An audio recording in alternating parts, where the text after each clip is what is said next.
আমার মামা বাড়ি বনগা লাইনে, অনেক বন্ধুরা হয়তো চিনে থাকবে। 7 বিঘে জমির ওপরেই ভিটে বাড়িটা, বিশাল বাঁশবাগান, পুকুরের শ্বেতপদ্মের চাষ হয়। চাঁদনি রাত সেদিন, জানালার পাশে খাটের উপরে আমার দাদু এবং দিদিমা শুয়ে আছেন।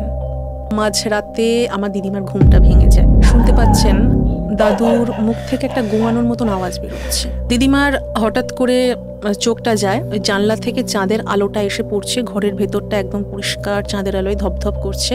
আর জানালার বাইরে একটা নীল রঙের আলো, ওই আলোটা থেকে একটা রশ্মি এসে আমার দাদুর বুকের ওপরে পড়েছে। ওই অবস্থাতে দেখতে দেখতে আমার ঠাকুমার চোখটা গেছে পদ্মপুকুরের পাশে, পদ্ম ফুল ভর্তি।